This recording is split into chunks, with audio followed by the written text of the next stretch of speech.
지금부터 업무 포털에 대해서 알아보겠습니다. 업무 포털은 나이스와 K-에듀파인을 한 번에 접속할 수 있게 해주는 사이트입니다. 업무 포털의 초기 화면은 다음과 같습니다. 교육행정정보 시스템에 접속하기 위한 인증서 로그인. 처음 업무 포털을 사용하는 사용자를 위한 사용자 등록. 인증서를 관리하는 전자서명인증센터. 인증서를 새로 발급받은 경우 사용하는 인증서 변경의 항목이 있습니다. 인증서 사용에 대해서 안내드리겠습니다. 업무 포털에서 사용하는 인증서는 다양한 분야에서 사용할 수 있습니다.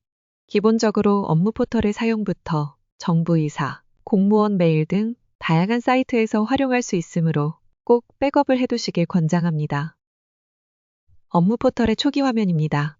왼쪽 편 상단에 사용자의 이름과 업무 바로가기 항목이 보입니다.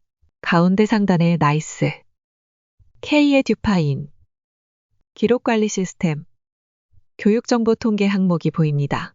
바로 아래에 나이스 승인사항이 보입니다. 이것은 나이스상의 승인사항만 보이기 때문에 K-에듀파인의 공문과 관련된 내용은 보이지 않습니다. 우측 상단에 돋보기 메뉴에 이름을 넣고 검색하면 경기도 교육청에서 근무하는 직원을 검색할 수 있습니다. 중앙 하단에는 공지사항 및 나의 할 일, 그리고 여러 가지 바로가기 배너가 보입니다. 우측으로 나의 할 일, 개인 설정, 즐겨찾기, 업무 바로가기, 바로가기 링크, 지원 메뉴가 있습니다. 어렵지 않은 내용이므로 한 번씩 클릭해 보시길 바랍니다.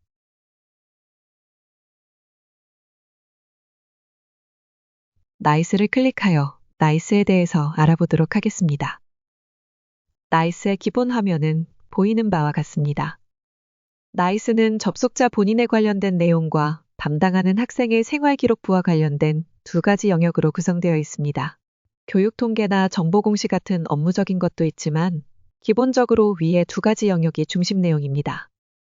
화면의 왼쪽에는 기본 메뉴 및 승인사항, 화면 메뉴, 나의 할 일, 메뉴 검색, 즐겨찾기, 개인 설정, 민원 현황 알림으로 구성되어 있습니다. 이 메뉴들 중에서 기본 메뉴 및 승인사항을 가장 많이 사용하게 됩니다. 기본 메뉴에서는 개인의 복무, 인사, 급여 등 재직자 본인과 관련된 대부분의 내용을 처리할 수 있습니다. 복무에서는 개인 근무 상황 관리 메뉴에서 조퇴나 연가 등을 신청할 수 있으며 초과 근무와 출장을 신청하고 관리할 수 있습니다. 연가일수 관리에서 개인의 연가일수의 사용을 확인할 수도 있습니다. 인사에서는 인사기록 항목을 통하여 개인 신상, 병역, 학력, 임용 전 경력, 자격 취등 등 재직 기간 내에 있었던 개인의 기록을 확인할 수 있습니다. 또한 전보의 항목을 통하여 다른 시군 또는 같은 시군 내에서 학교를 옮기기 위한 절차를 진행할 수도 있습니다. 급여 항목에서는 나의 월별 지급 명세서 및 연도별 지급 현황 등을 확인할 수 있습니다. 연말정산 항목에서는 근로소득을 확인하고 공제자료를 등록하여 근로소득세를 정산할 수 있습니다.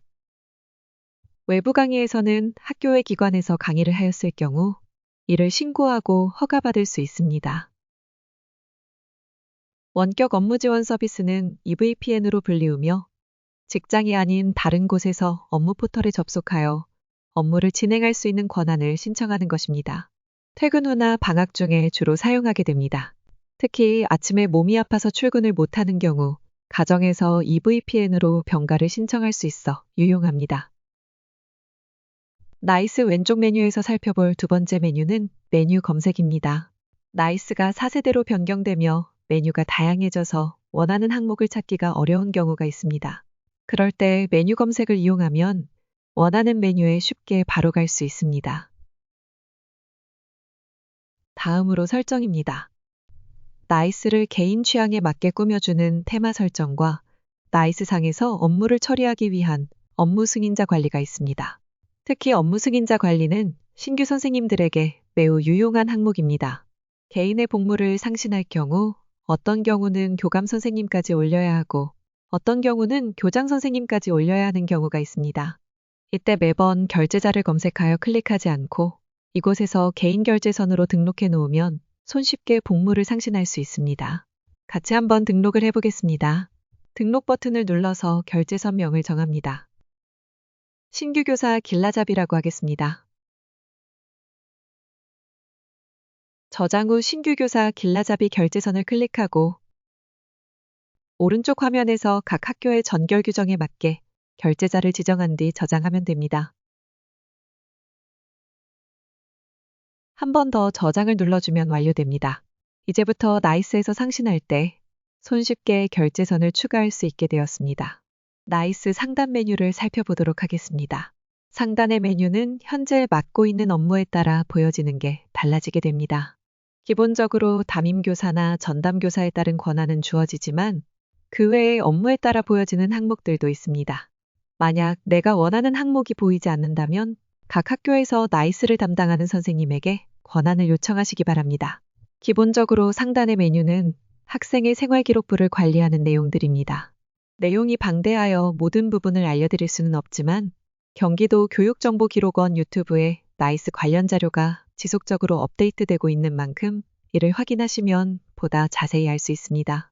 또한 매년 실시되는 나이스 담당자 연수와 생활기록부 기재 요령 연수가 실시되고 있는 만큼 본인의 업무가 아니더라도 한 번 정도 들어두신다면 교직 생활을 하는데 두고두고 쓸모가 있을 것입니다.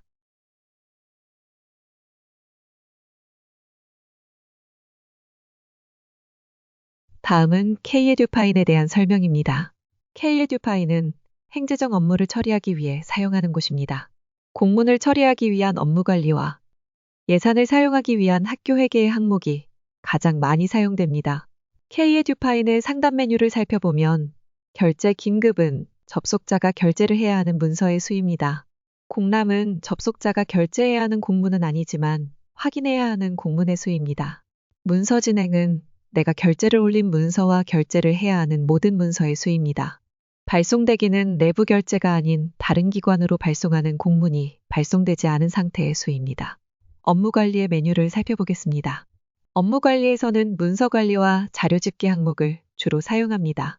문서 관리는 문서를 올리는 기한, 문서를 결제하는 결제, 공람된 공문을 확인하는 공람함 등으로 이루어져 있습니다.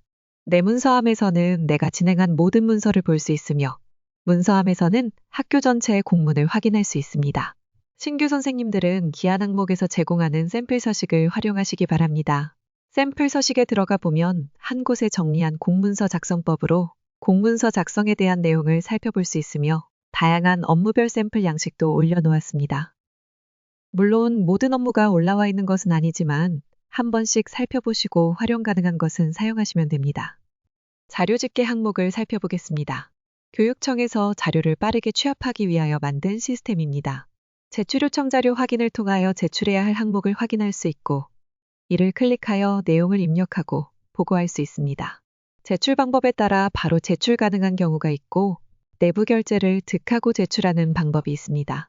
학교 회계 항목에 대해서 알아보도록 하겠습니다.